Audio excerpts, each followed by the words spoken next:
I'm Kristie Wells. I'm here to talk a little bit about managing and growing global social media programs and the communities that surround them.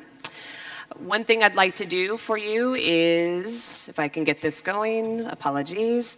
The first thing is I wanted to kind of share a little bit about Ancestry, the company I work for.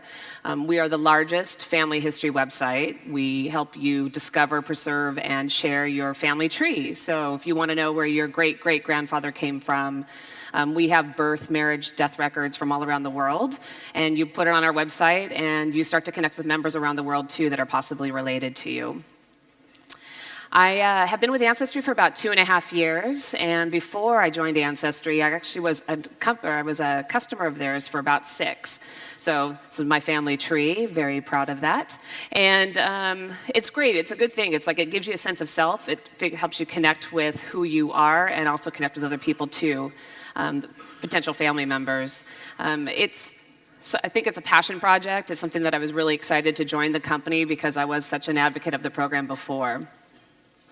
A little fun mystery in the Wells family here. This is my maternal grandfather and grandfather.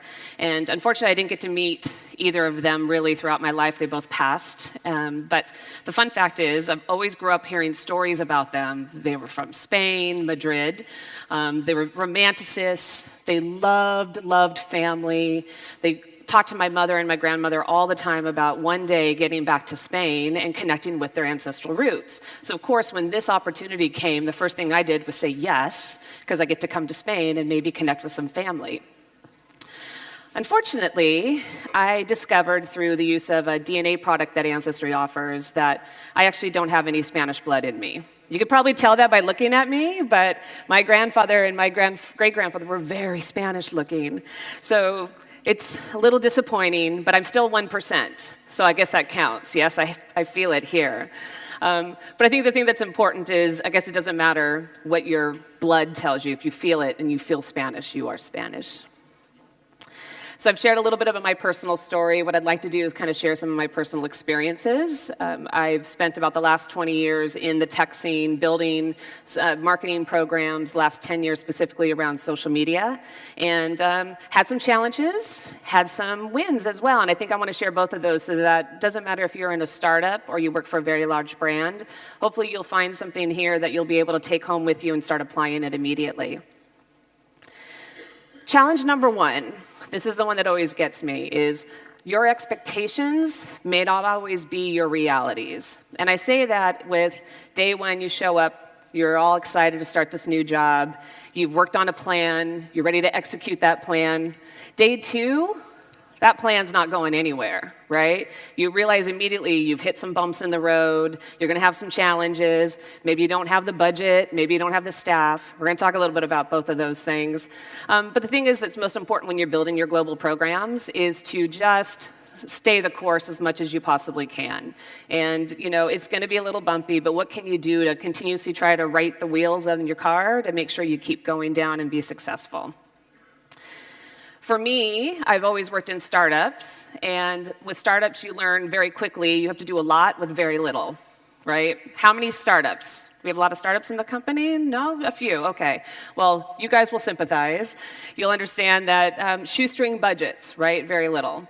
But when I started with Ancestry, the first thing I thought, it's a big brand, right? This is exciting. I'm gonna have a lot of big budget to play with. That may not always be the case. I think the thing that's most important is you have to remember that no matter what the size of the company is that you work for, that you always have to show value in order for people to continue to fund your programs. So whether you're a team of 1 or you're a team of 20, what can you do to just continuously prove the impact that your channel's having for your company?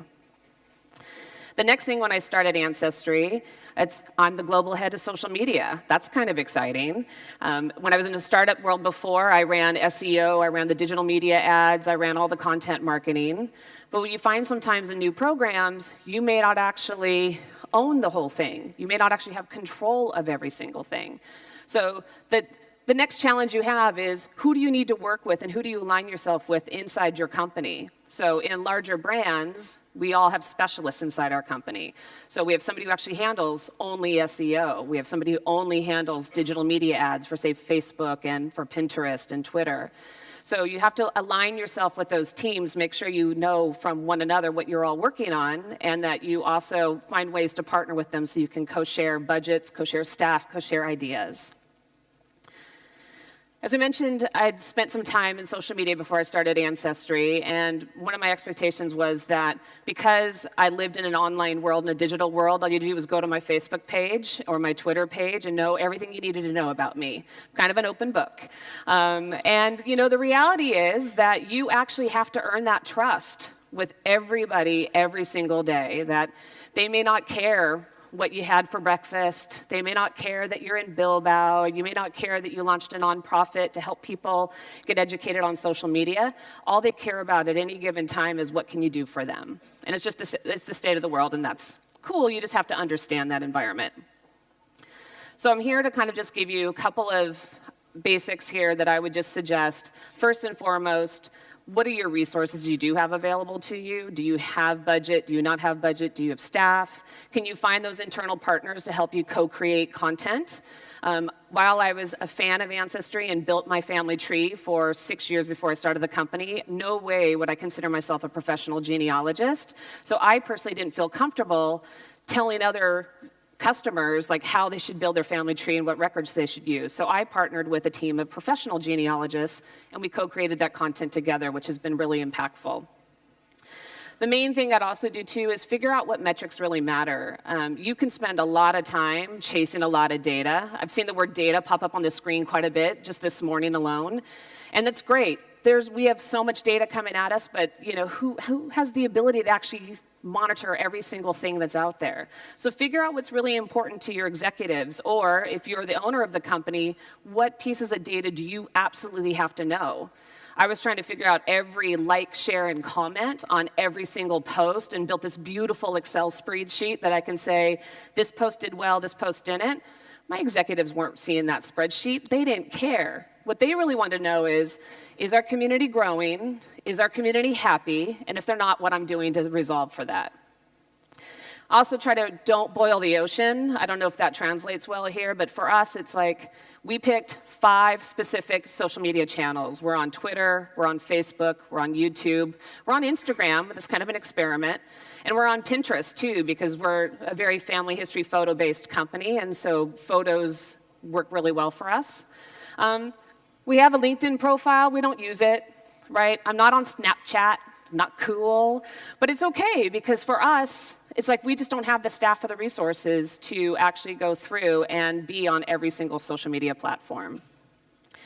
And I would just always recommend to review your programs every single day, or every single week, or every single month, or whatever seems to work for you. But sit there and take a look at how well are you doing, how are you spending your resources, and what can you do to move it from there.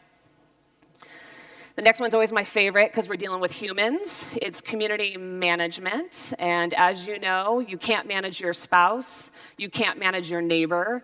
You surely are not going to manage somebody online. But what you can do is try to get an understanding of the environment that you're walking in and who's actually interacting with your brand. Is it a customer, a partner, a vendor?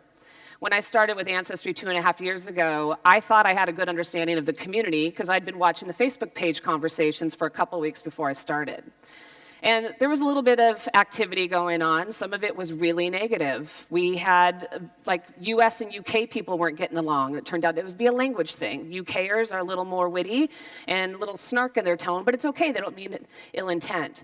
We also had newbies and experienced people not cooperating very well. So my challenge was to kind of come in and right the ship, as we say.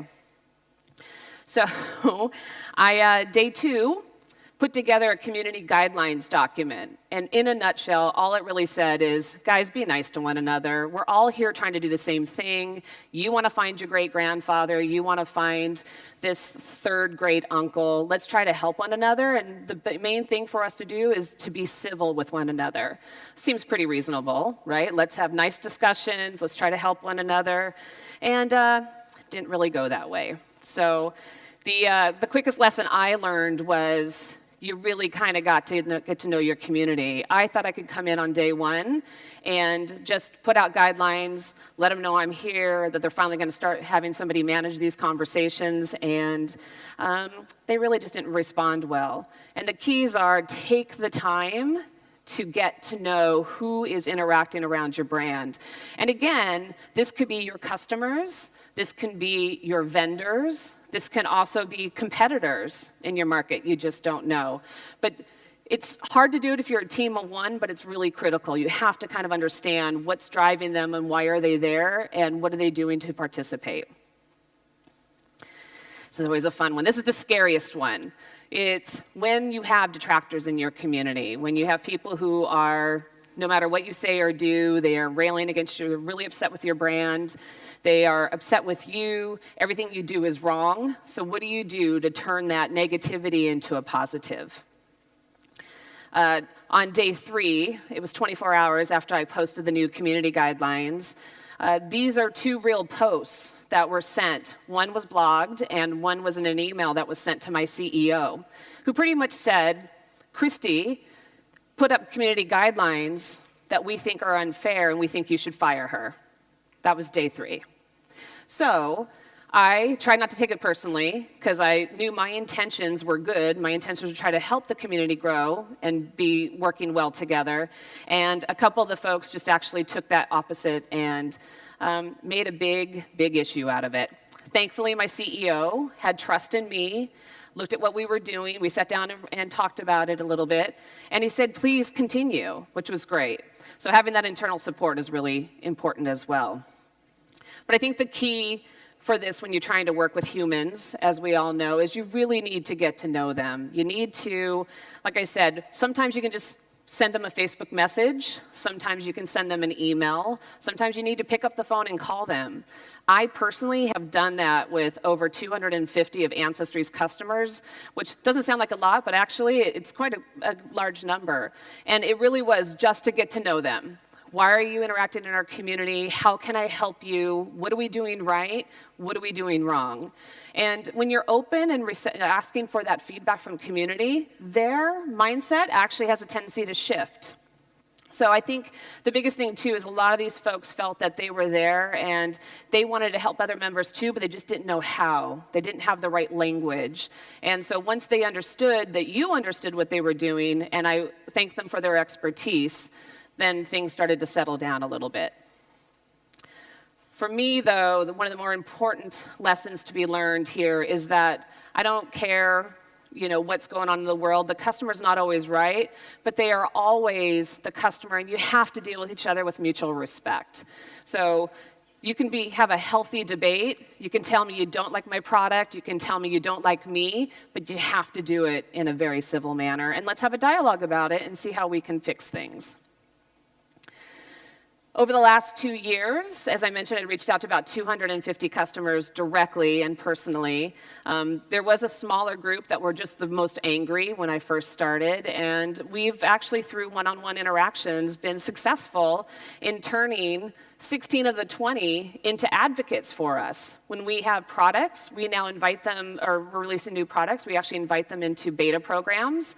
We say, we'd like your feedback. We want to know what you think. When we're going to events, we bring them out because we want to give them opportunities to meet the team and, meet other members with us as well.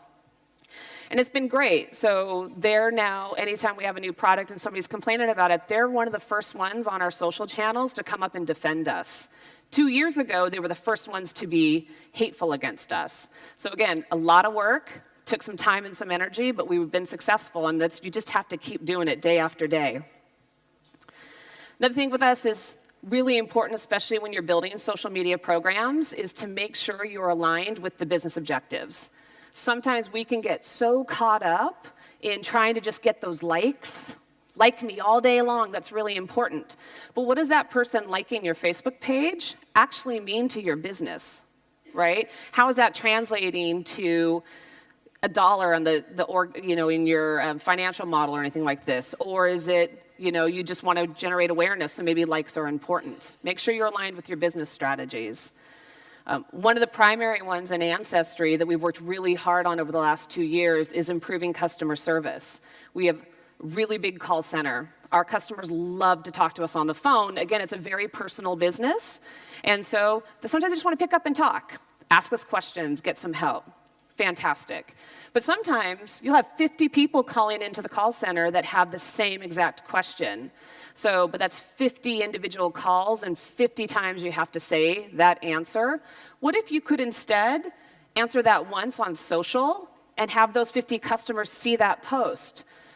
That's what we've been really focusing on is trying to take calls and information and requests coming into the call center and turning that into educational posts. How do we take what we're learning in the data points in one department and sharing it back out on social so we're no longer one-to-one, we are one-to-many. And it's actually pretty interesting when you start looking at the cost differences on that too, is we've actually reduced the expenses of our call center quite a bit by turning a lot more support to social. Dedicated team, they're really well trained, they get it, they're personal, and they actually love what they do now, and it's been interesting to see that mode change throughout the company. Our friend Rob is the CMO of Rackspace Hosting. It's a big hosting company, and he said something a couple years ago, 2 words that really have kind of left an imprint on me, that no matter what you're doing, whether you are trying to generate content, whether you are doing customer service, whether you're just meeting somebody on the street for the first time in a day, 2 words to live by: be helpful. That's all you have to think about. Every single day and every single interaction, what am I doing to be helpful to somebody else? I'm also thinking there's a couple of things with our Ancestry social program. Some things that we've been doing is I have 3 pillars I've built out. I want the social program to be focused on awareness, retention, and conversion. But if you notice, there's some percentages up there that we are really mostly focused on retaining customers. We're a subscription-based business, really important for us to make sure that those customers keep coming back day after day, building out their trees, downloading the records, sharing their stories with other people, and inspiring those folks as well. So we will run campaigns and we will run contests to drive awareness. We will support our PR team when they have initiatives, which is great. And we will, when marketing says we want to run this New Year's campaign, we want you to put it in your social channel, we'll do that as well, because we need to support, again, aligning all of our channel activities with the business objectives. So we've been pretty successful with this, and the best part of that is a lot of this happens organically, where if I say maybe I'd like 10% of our focus to be on conversion, our numbers are actually 30 to 40%, and that happens organically. The thing I want to leave you with is every single day you have an opportunity to make a positive impact on somebody's life. So whether it's shaping your social media content program, right, and you know you've inspired somebody to, for us, build a tree, share a story, scan the family photos so they're protected and they're digitized for other people to enjoy over time. Or if it's just providing amazing customer support, because that's what you're focusing your global program on as well, too. Every single day, what can you do to drive some impact? I'm going to leave you with that. You can find me a couple ways online. Like I said, if you're interested in family history, I'd love to talk to you. If you're interested in social media, I'd love to talk to you. If you just want to talk about the amazing Bill Val food I've had, I can talk to you about that as well. But I think it's no matter what you do, no matter what the size of business that you have, again, it's really just critical to do what you can with what you have, constantly monitor it, audit it, reshape it if need be, get additional resources, whether that's financial or if it's personnel-based too, and just continue to experiment, right? I think the things we get stuck in brands is we feel like we have to launch a program and stick with that, and that's just not the world of social. I think most of you will know that you just continuously iterate based on the activities that you're seeing, and because there's so much engagement in social and all the opportunities for you to kind of watch what's happening and what your customers or your partners or your vendors are interacting with, you can then use that to help shape future content. So with that, I'm going to say thank you.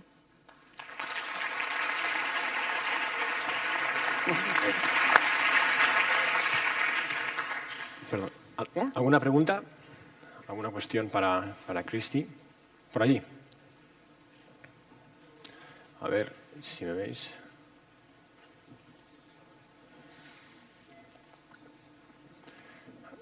Allí está. ¿Puedes levantar la mano? Sí.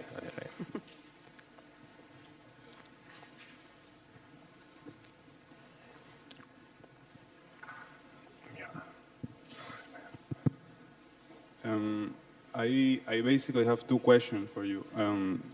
The first one is how you manage spam on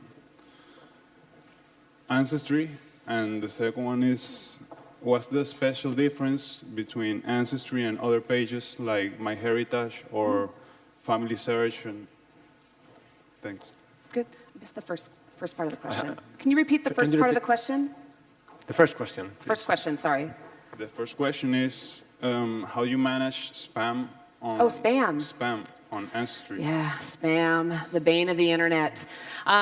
So with us, we actually take a pretty hard line with regards to monitoring and managing our social pages, and we sometimes get a pornographic photo added to our page, and it's gone immediately, and we ban those people. We've had some people really upset at times, and oops, I'm pushing buttons that I don't know what I'm doing. No. But we also had some people several times have actually gone through and just continuously post the same thing over and over and over again. And what we do is we actually reach out to them and just say, if you have an issue, what can we do to help you? But if you continue to do that, please know we're going to start hiding them. And if you don't stop that, you eventually get removed from our page. We take a hard line. Like I don't have any tolerance for that, or I have little tolerance, I should say. And the difference with Ancestries versus some of our competitors, you mentioned Family Search and MyHeritage, is honestly, we all have the same goals of trying to connect you with your family story or family members. And it's the content that we choose. I think Ancestry does an excellent job in customer service. And so for me, that's where I want to win, because I want you to have an amazing experience with our brand, whether it's discovering a new record or it's getting a problem solved quickly and efficiently. And so if I can make you happy in those two areas, then I call that a win every single day. ¿Alguna pregunta más? Nada. No. I have a question about Ancestry business model. I mean, if I'm right, this is based on a subscription model. It is. So people are paying $20 or $40. What for exactly? To get a profile or? So you can use Ancestry for free. You can sign up for a free account. You can build your family tree for free, and we'll house that data for you. What we charge for access to the records. So we spend, I'm just going to say a lot of money every single year digitizing parish records, government records, census records. And then what we do is you start building your tree and you add a name in. Our algorithm goes through and says, oh, I think this person might be your third great-grandfather, and we start providing you copies of the birth certificates and census records that align with that. Okay. So it is a subscription model, but there's a lot that you can do for free as well. Okay. Well, thank you. Thank you, Kristie. Thank you very much. Thanks for coming. Thank you. About them. They were from Spain, Madrid. They were romanticists. They loved family. They talked to my mother and my grandmother all the time about one day getting back to Spain and connecting with their ancestral roots. So of course, when this opportunity came, the first thing I did was say yes, because I get to come to Spain and maybe connect with some family. Unfortunately, I discovered through the use of a DNA product that Ancestry offers that I actually don't have any Spanish blood in me. Hi, I'm Kristie Wells. I'm here to talk a little bit about managing and growing global social media programs and the communities that surround them. One thing I'd like to do for you is, if I can get this going, apologies. The first thing is I wanted to kind of share a little bit about Ancestry, the company I work for. We are the largest family history website. We help you discover, preserve, and share. You could probably tell that by looking at me, but my grandfather and my great-grandfather were very Spanish looking.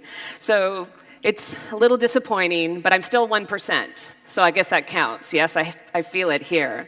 But I think the thing that's important is, I guess it doesn't matter what your blood tells you. If you feel it and you feel Spanish, you are Spanish. So I've shared a little bit about my personal story. What I'd like to do is kind of share some of my personal experiences. I've spent about the last 20 years in the tech scene, your family tree. So if you want to know where your great-great-grandfather came from, we have birth, marriage, death records from all around the world. And you put it on our website, and you start to connect with members around the world, too, that are possibly related to you. I have been with Ancestry for about 2.5 years, and before I joined Ancestry, I actually was a customer of theirs for about 6. So this is my family tree, very proud of that.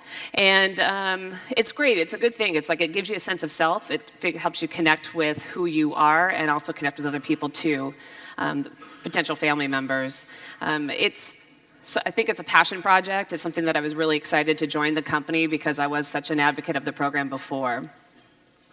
A little fun mystery in the Wells family here. This is my maternal grandfather and grandfather. And unfortunately, I didn't get to meet either of them really throughout my life. They both passed. But the fun fact is, I've always grew up hearing stories